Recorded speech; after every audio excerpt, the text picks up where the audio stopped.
Hello, Soul Fam! Welcome back. Oof.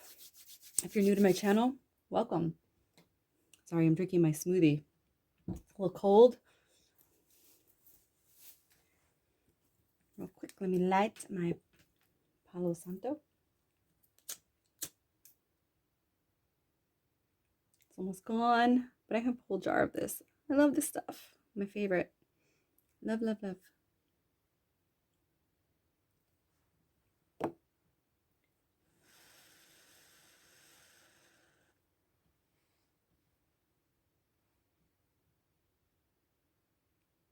I have some crystals on the table.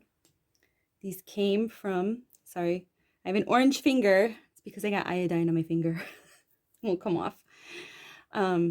These crystals, they're just some of the crystals that were sent to me by John. Thank you, John. I absolutely love these. This is selenite. And this is, the card is over there. It's like tourmaline and quartz crystal, I think. I know it's quartz crystal. I'm not sure what the black thing's in there. It looks like it could be tourmaline. Absolutely gorgeous. Stunning. I love this piece right here. She's a beauty.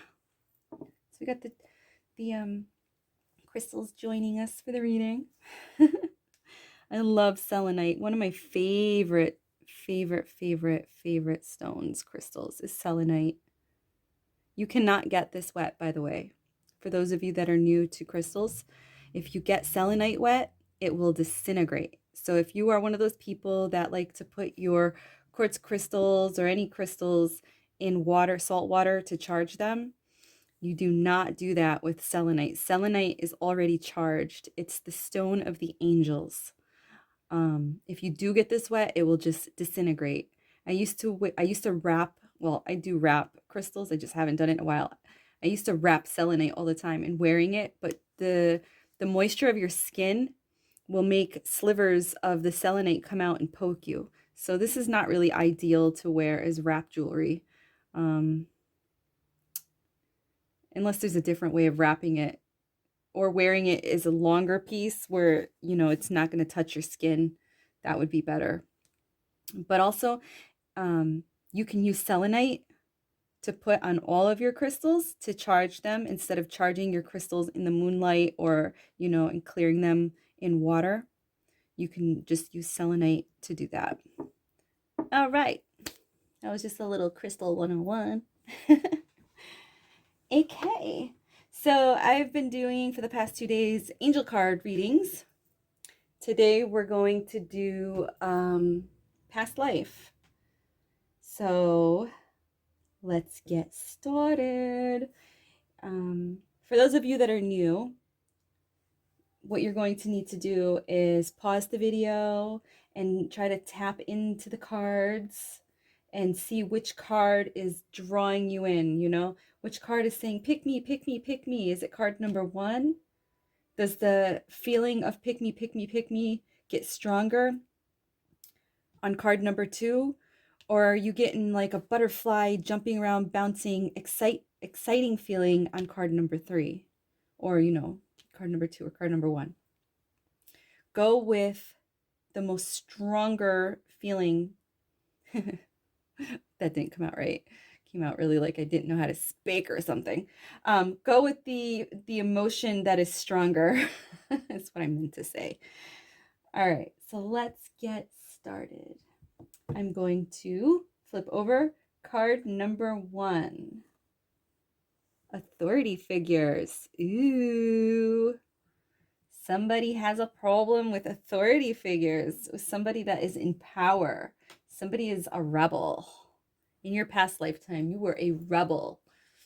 So, or you could have been like a judge or something, or a police officer in a past lifetime. And in this lifetime, you're very political. You're all about politics. It could go both ways. Or you could be very against police officers and the army and judges, the whole system. Maybe you're all about your straw man and you're looking into to how you can free yourself and stuff like that. Authority figures. Because this is a collective reading, I'm going to read from the book. If I get anything intuitive that comes in, I will share it with you guys. I can't promise anything, but if it comes in, I will most definitely share. So I'm going to read right from the book. If you guys are interested in a personalized reading, you can email me and I can do a more, in-depth personal reading for you guys, with whatever your intent or your question or whatever it is that you want read. I can do past life, angel, tarot. Okay. Again, this is just collective. So it may or may not resonate with you. And if it doesn't, that's great. If it does, hey, that's wonderful. So just take what does and leave what doesn't. Please don't judge.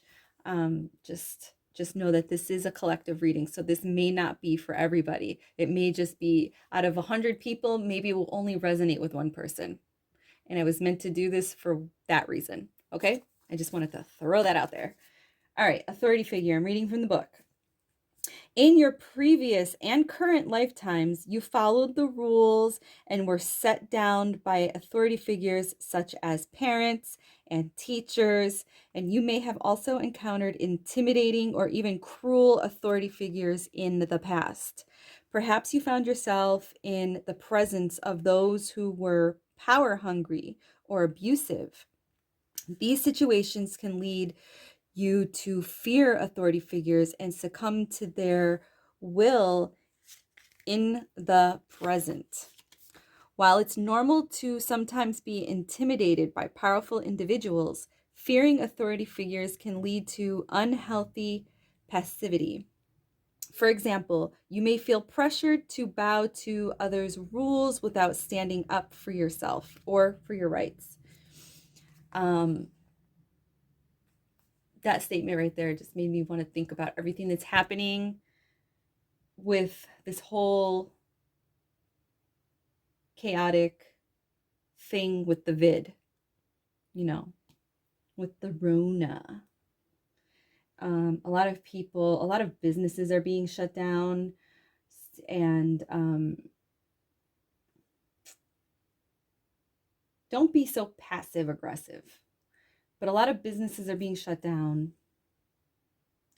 A lot of people are losing their jobs, losing their livelihood, and the government is really just doing everybody wrong. You really need to study natural law. You really need to know your rights, and you do need to stand up for them. So if you're a business owner, don't let the government just shut you down and you be like, okay, I'm going to shut down because, there is no law that says you have to shut down. There are loopholes. Those are just mandates. You can get around those. Stand up for yourself, know your rights, and keep fighting for what's right, because we are all losing our freedom. So if you chose this card, you possibly chose this card because you are one of those rebels out there, those freedom fighters. And this is validation to keep pushing forward no matter what. No matter what. Just because we have a government doesn't mean it's for you. Doesn't mean it's for me. It doesn't mean it's for us. They're not working for us. They're in full depopulation right now. They are getting rid of as many people as they can. They're getting rid of old people. They're getting rid of sick people. They're getting rid of weak people. Even though I know they want to get rid of people that are standing up for their rights, they want to just shut those people down. They will get rid of them if they have to, but they need those people. They thrive off of that energy, because a lot of people that are rebels throw out a lot of hate and shade. And there's another way of doing that without being so hateful and shady. Remember, the low vibrational entities feed off of your hate, of your low vibrational energy. They feed off of fear. So if you are out there protesting and stuff like that, please don't do it in a vibration of fear. Do it in a vibration of strength and knowing that you are right and they're wrong. Not because you are scared to die, not because you are scared to have your freedom taken away. You just have to stand up and be strong. Kind of like be an Indian and take back your land. You know what I mean? Take back your business. Don't allow them to come in and take away from you what you worked so hard for. I don't even know where that came from. That just came out. That, my friends, would be considered intuitive energy. All right. So, for example, you may feel pressured to bow to another's rules without standing up for your rights. Or you may develop conflict phobias, in which you negate your own needs in order to avoid arguments or disharmony. Don't do that. Don't do that. In some cases, this can lead to a form of depression called learned helplessness. Don't be helpless. Don't be helpless. Knowledge is power. If you have the knowledge, you will have the power. Don't be helpless. Don't be a victim, in which you don't even try to improve your life. To heal this situation, fill yourself with self-love and self-esteem and see yourself as being whole and healed. Oftentimes, just remembering past life details will lead to clearing and healing.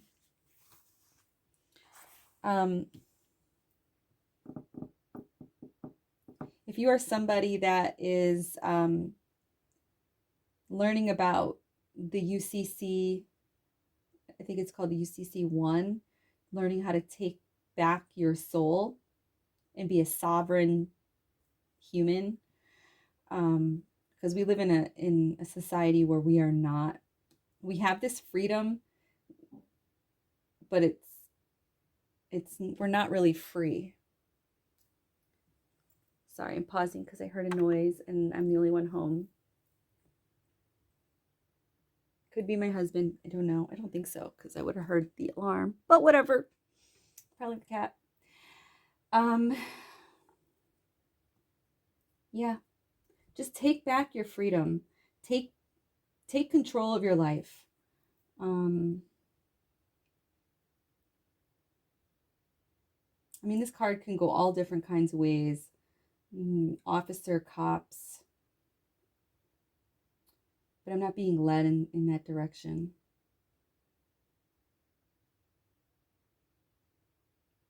Yeah. I'm going to pull an angel card.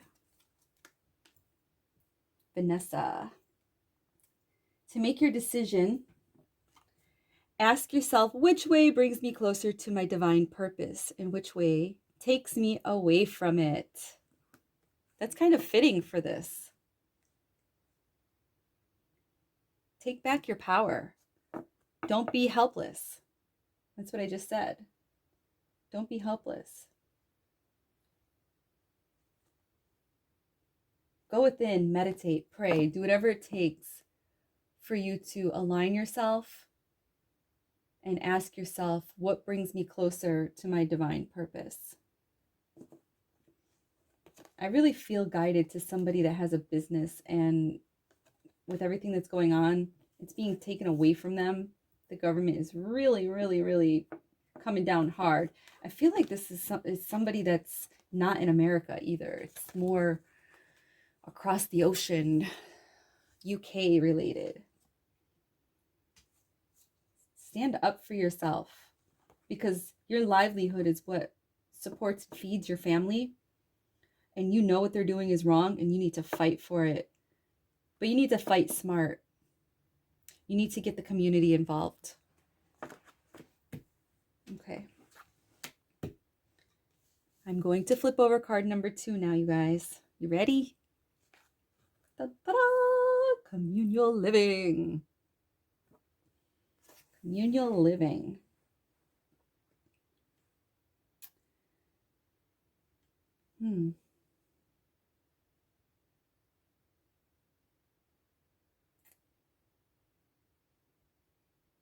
I'm getting shelter.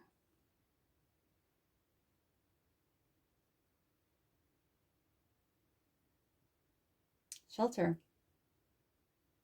Eviction. Rent. Worry. Worry that you may have to live with strangers in a community that you are not familiar with. You have children and you're very worried. But in a past life, this was the way of life. You're embarrassed, but you have nothing to be embarrassed about. That's all ego, and I get it. But where you are most likely headed is temporary, but you're going to learn a lot, and you're going to make a lot of strong connections with the people in this new community. And you are going to be an important person in this community. You're going to be the light that shines bright for the other people that are in this community.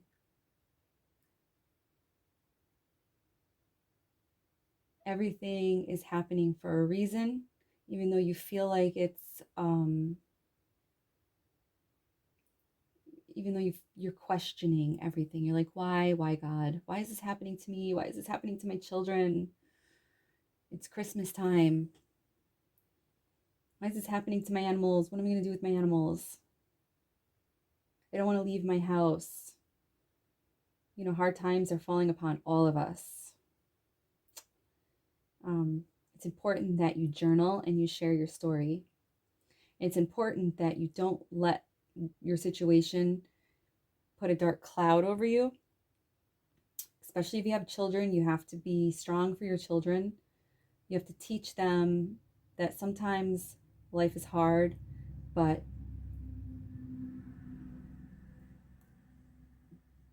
you can get through this. You can get through this. I know that's easier telling you this than actually going through it, because, I mean, if I had to go through this, I'd be very devastated. Honestly, I would. But I mean, like, if this is something that's written in your soul contract, maybe you're feeling like, how can I put this? You're feeling a way that you think you're going to act, but you're strong because you wrote this in your contract. So everything's going to turn around for the better. And I look at this as a situation like, oh my God, it's so devastating, but it's not in my soul contract. So it would totally be devastating for me. But because it's in your soul contract, what is devastating is really just a blessing. You just don't see that blessing yet. It's going to bring you to a place that's going to help you, and it's going to get you on your feet. It might be an ugly place for a temporary time, but it's not a forever thing. I'm going to read the deeper meaning for this.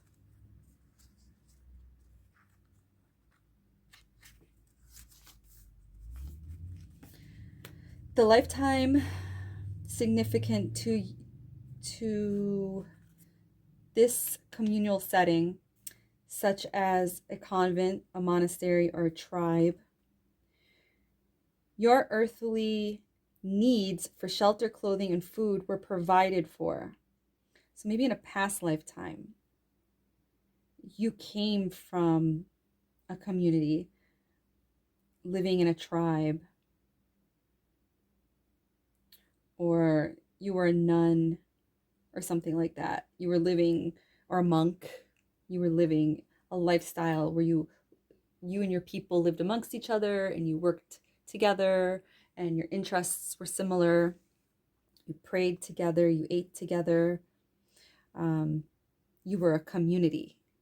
You traded things with each other, clothes, food, essential things, whatever it was that you needed. Everything was provided to you. You didn't need to go outside of your community, or outside of your tribe, or outside of your convent, or monastery, because everything was provided where you were living.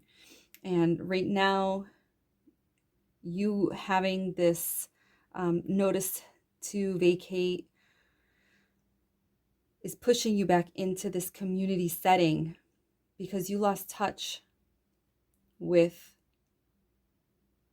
the community. You became all about you and your children, or all about you and your animals, or all about you. And it's trying to get you back in touch with the community around you, because your life purpose has something to do within a community. Your earthly needs for shelter, clothing, and food were provided for. Although you held a job within the community, you fulfilled your responsibilities for the group and not for individual gain. Maybe that's the lesson here. You are doing everything for individual gain, so you're being put back out into the community to remind you of responsibilities, for group responsibilities. Maybe you used to volunteer at school or a shelter or something, volunteer for something, and now you don't do it anymore. And since you stopped doing it, that's when the blessings stopped. Maybe you need to get back out there. Maybe you were a soccer mom or dad, and you drove other kids to school, or you cooked at the baseball games or football games. And because of this whole thing with the pandemic, there's no more games, so there's no more volunteering for you. Maybe try volunteering at, I don't know, a library or an animal shelter or something like that. Maybe that's the lesson here, is to get you back out into the community, because that's where you need to be. That's what you were contracted to do, and you're being wasted by staying home and just working and taking care of yourself and be all about you, and everything that you can get, you need to give back, because you were so blessed and you're not sharing those blessings. In your current lifetime, you may feel troubled by the concept of money. Individual earnings, savings, and bills, it's becoming a problem for you. You may feel unsupported because your soul is accustomed to having a community support system. To assimilate in this lifetime, find the balance and harmony between individual and group needs. I just spoke about that. Maybe try going out and seeing where you could put your time in. Maybe it could be something as simple as just walking around and picking up trash on a walk, on a walk of gratitude. Just walking down your street and just pick up garbage. You're volunteering your time to Mother Gaia. Find the balance and harmony between individual and group needs, between give and take. Understand how you fit into the culture and how the group can help you achieve your individual goals and aspirations and further your spiritual growth. And remember, no man or woman is an island. That brought me back to the shelter. If you are somebody that is heading into a shelter, going into this situation or this culture, as the book says, it will help you learn how to be a group person again. And being in this group will activate and open up a lot of new gifts for you. Okay, I'm going to pull an angel card. Angel Francesca. What do you desire right now? Visualize it and it will come about. Negativity will block your progress. So don't let the negative thoughts and feelings that you're feeling about going back out into the community, no matter what the situation may be, shelter or giving time back, or whatever the situation may be, don't let that negativity bring you down, because it will really just put a bunch of pebbles in the road for you, and it's going to be a rocky road. So focus your energy on what it is you want and manifest it with love. Okay? Moving on to card number 3, you guys. You guys ready? Last card. Ooh, vows.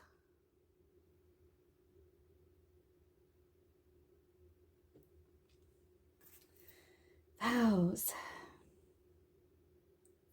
Your vows of love.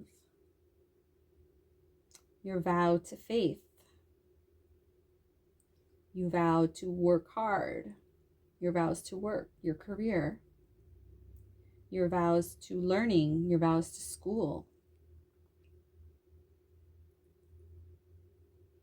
You're a very faithful person in your past life. This lifetime, you're faithful until something else catches your attention, and then you break faith. You forgot your vows.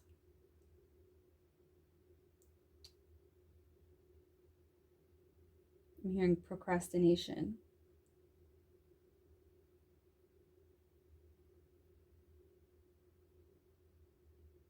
Your vows to healing. I'm hearing something about healing. You made a vow in your soul contract to heal. That was your purpose when you came here, but you forgot. And aspects of you and your higher self is always giving you signs. You're getting a lot of synchronicities, but you're not catching it. You acknowledge it sometimes, but you don't understand. You're like, oh, cool, look at that. Whatever it is that you're in sync with. And you're noticing it, but you don't understand it. You don't understand the signs, the messages that are coming through. And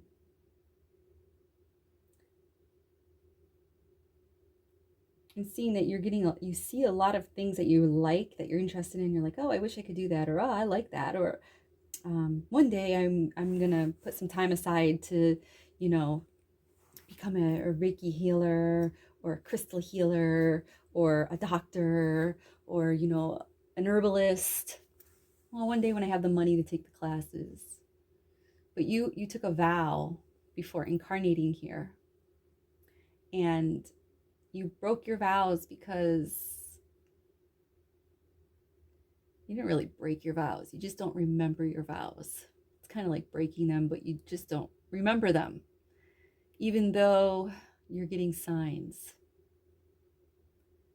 Maybe you started on a project or started a school program, and you're just like, I'm bored. I'm giving up. I don't have the time. I don't have the money. I don't have the energy. Then that's breaking your vows. Spirit wants you to stop procrastinating and get in touch with your higher self.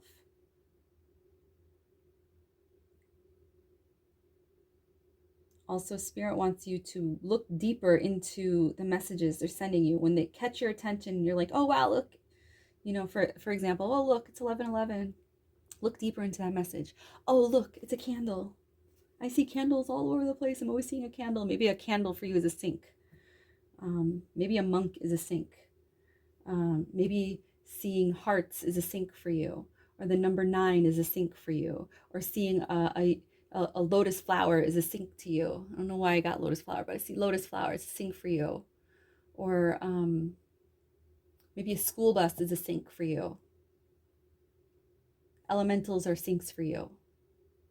Look deeper into those messages. Maybe cats are a sink for you, or a fox, or a horse, certain animals, an owl. Look deeper into those messages. Do some research. It will help open and expand your mind. Vows. Let's see what the book has to say about vows.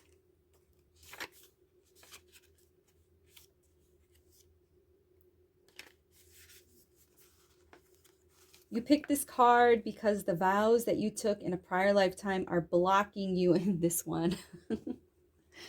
Oh, man. Yeah.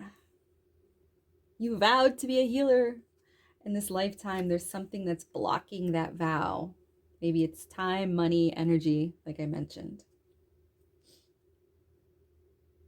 Or it could be that you fear it. You fear, like, oh, I'm not going to be good enough. Most likely, you were a monk or a nun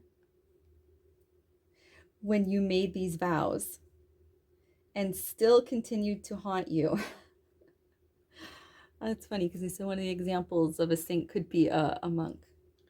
Common examples may include a vow of poverty or self-denial, which could block your flow of abundance.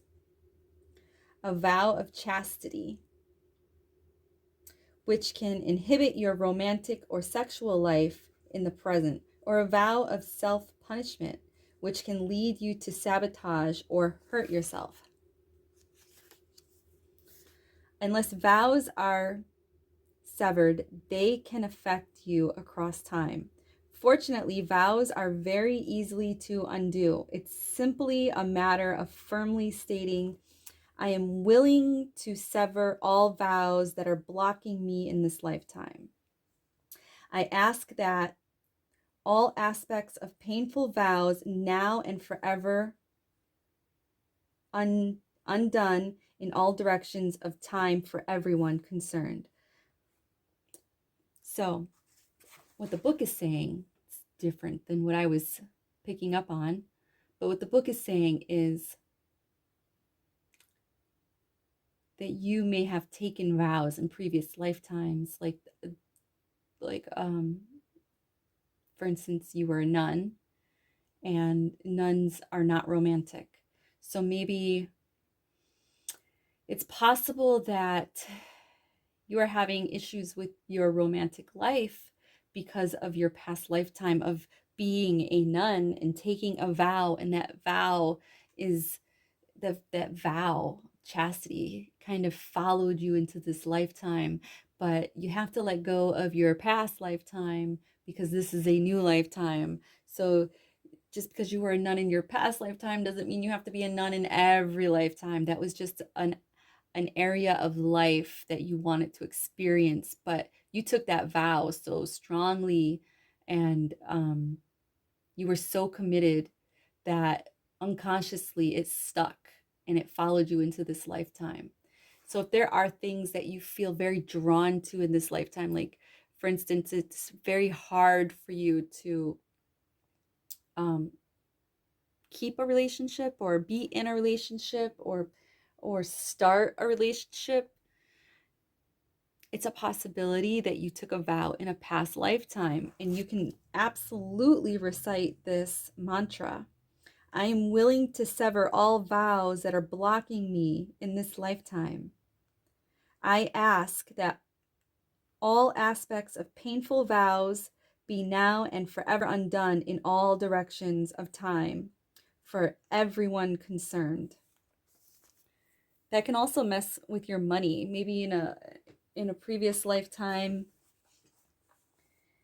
you were a very noble, rich person, and you vowed that in your next lifetime,